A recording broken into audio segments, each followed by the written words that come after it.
आइए आज आप सब सुनेंगे वट सावित्री व्रत की कथा। वट सावित्री का व्रत ज्येष्ठ मास की अमावस्या तिथि के दिन धारण किया जाता है। कहीं कहीं ज्येष्ठ पूर्णिमा तिथि के दिन भी इस व्रत को किया जाता है। यह व्रत खास करके सौभाग्यवती स्त्रियों के लिए बड़ा ही पुण्यफलदायी माना गया है।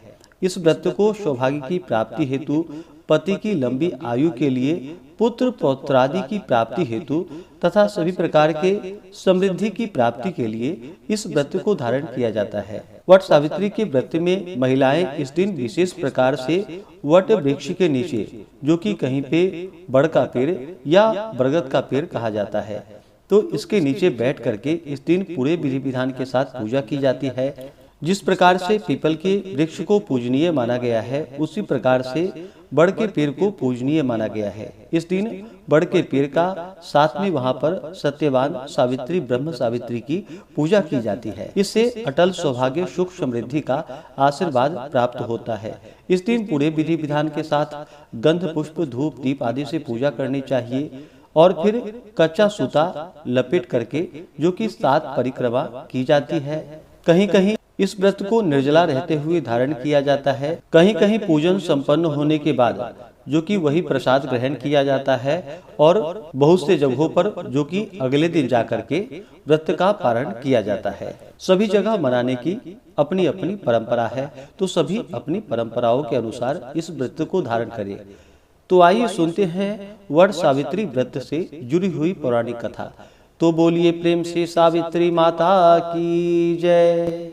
कथा के अनुसार भद्र देश के एक राजा थे, जिनका नाम अश्वपति था। भद्र देश के राजा अश्वपति के यहाँ उनकी कोई संतान न थी। उन्होंने संतान की प्राप्ति के लिए मंत्रोच्चारण के साथ प्रतिदिन 1 लाख आहुतियां दी। 18 वर्षों तक यह कर्म चलता रहा। इसके बाद सावित्री देवी जी ने प्रकट होकर वर दिया कि हे राजन, तेरे घर में एक तेजस्वी कन्या का जन्म होगा। सावित्री देवी की कृपा से जन्म लेने के कारण से कन्या का नाम सावित्री रखा गया। कन्या बड़ी होकर बेहद रूपवान हुई। योग्य वर न मिलने की वजह से सावित्री के पिता बहुत दुखी थे। उन्होंने कन्या को स्वयं वर तलाश करने के लिए भेजा। सावित्री तपोवन में भटकने लगी। वहां शाल्व देश के राजा दुमतसेन रहते थे, क्योंकि उनका राज्य किसी ने छीन लिया था। उनके पुत्र सत्यवान को देखकर सावित्री ने पति के रूप में उनका वरण किया।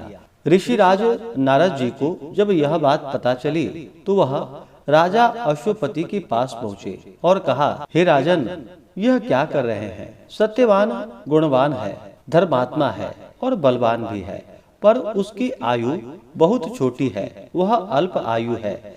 1 वर्ष के बाद ही उसकी मृत्यु हो जाएगी। ऋषिराज नारद जी की बात को सुनकर राजा अश्वपति घोर चिंता में डूब गए। सावित्री ने उनसे कारण पूछा, तो राजा ने कहा कि पुत्री, तुमने जिस राजकुमार को अपने वर के रूप में चुना है, वह अल्प आयु है। तुम्हें किसी और को अपना जीवन साथी बनाना चाहिए। इस पर सावित्री ने कहा कि हे पिताजी, आर्य कन्याएं अपनी पति का एक ही बार वरण करती है। राजा एक ही बार आज्ञा देता है और पंडित एक बार ही प्रतिज्ञा करते हैं और कन्यादान भी एक ही बार किया जाता है। सावित्री हट करने लगी और बोली कि मैं सत्यवान से ही विवाह करूंगी। राजा अश्वपति ने सावित्री का विवाह सत्यवान से कर दिया। सावित्री अपने ससुराल पहुंचते ही सास ससुर की सेवा करने लगी। समय बीतता चला गया। नारद मुनि ने सावित्री को पहले ही सत्यवान की मृत्यु के दिन के बारे में बता दिया था। वह दिन जैसे जैसे करीब आने लगा, सावित्री धीरे धीरे अधीर होने लगी। उन्होंने 3 दिन पहले से ही उपवास शुरू कर दिया। नारद मुनि द्वारा कथित निश्चित तिथि पर पितरों का पूजन किया। हर दिन की तरह सत्यवान उस दिन भी लकड़ी काटने के लिए जंगल चले गए। साथ में सावित्री भी जंगल गई। जंगल में पहुंचकर सत्यवान लकड़ी काटने के लिए एक पेड़ पर चढ़ गए। तभी उसके सिर में तेज दर्द होने लगा। दर्द से व्याकुल सत्यवान पेड़ के नीचे उतर गए। सावित्री अपना भविष्य समझ गई। सत्यवान के सिर को गोद में रखकर सावित्री सत्यवान का सिर सहलाने लगी। तभी वहां यमराज आते दिखाई पड़े। यमराज अपने साथ सत्यवान को ले जाने लगे। सावित्री भी उनके पीछे पीछे चल पड़ी। यमराज ने सावित्री को समझाने की बहुत कोशिश की कि यही विधि का विधान है, लेकिन सावित्री नहीं मानी। सावित्री की निष्ठा और पति पारायणता को देखकर यमराज ने सावित्री से कहा कि हे देवी, तुम धन्य हो, तुम मुझसे कोई वरदान मांग सकती हो। सावित्री ने कहा कि मेरे सास ससुर वनवासी और अंधे हैं, उन्हें आप दिव्य ज्योति प्रदान करें। यमराज ने कहा ऐसा ही होगा, जाओ अब लौट जाओ। लेकिन सावित्री अपने पति सत्यवान के पीछे चलती रही।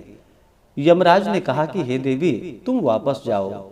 सावित्री ने कहा हे भगवान, मुझे अपने पति देव के पीछे पीछे चलने में कोई परेशानी नहीं है। पति के पीछे चलना मेरा कर्तव्य है। यह सुनकर उन्होंने फिर से उसे एक और वर मांगने के लिए कहा। इस पर सावित्री बोली, हमारे ससुर जी का राज्य छिन गया है, उसे पुनः वापस दिला दें। यमराज ने सावित्री को यह वरदान भी दे दिया और कहा अब तुम लौट जाओ। लेकिन सावित्री पीछे पीछे चलती रही। यमराज ने सावित्री को फिर से तीसरा वर मांगने को कहा। इस पर सावित्री ने 100 संतानों और सौभाग्य का वरदान मांगा। यमराज ने इसका वरदान भी सावित्री को दे दिया। सावित्री ने यमराज से कहा कि प्रभु, मैं एक पतिव्रता पत्नी हूँ और आपने मुझे पुत्रवती होने का आशीर्वाद दिया है। यह सुनकर यमराज को सत्यवान के प्राण छोड़ने पड़ गए। यमराज अंतर ध्यान हो गए और सावित्री उसी वट वृक्ष के पास आ गई जहां उसके पति का मृत शरीर पड़ा हुआ था। सत्यवान जीवंत हो गए और दोनों खुशी खुशी अपने राज्य की ओर चल पड़े। दोनों जब घर पहुंचे तो देखा कि माता पिता को दिव्य ज्योति प्राप्त हो गई है। इस प्रकार सावित्री सत्यवान चिरकाल तक राज्य सुख भोगते रहे। अतः पतिव्रता स्त्री के अनुरूप ही प्रथम अपने सास ससुर का उचित पूजन करने के साथ ही अन्य विधियों को प्रारंभ करे। वट सावित्री व्रत करने और इस कथा को सुनने से उपासक के वैवाहिक जीवन या जीवन साथी की आयु पर किसी प्रकार का कोई संकट नहीं आता है, और संकट आया भी हो तो वह टल जाता है। तो बोलिए प्रेम से सावित्री माता की जय। इसी प्रकार से ज्ञानवर्धक जानकारियाँ प्राप्त करते रहने के लिए, व्रत पूजा के बारे में जानने के लिए, कथा को सुनने के लिए चैनल पे अगर आप पहली बार आए हैं तो चैनल को लाल बटन दबा करके सब्सक्राइब करें, साथ में बेल आइकन घंटी को दबाएं ताकि आने वाली वीडियो का नोटिफिकेशन आपको समय से मिलता रहे।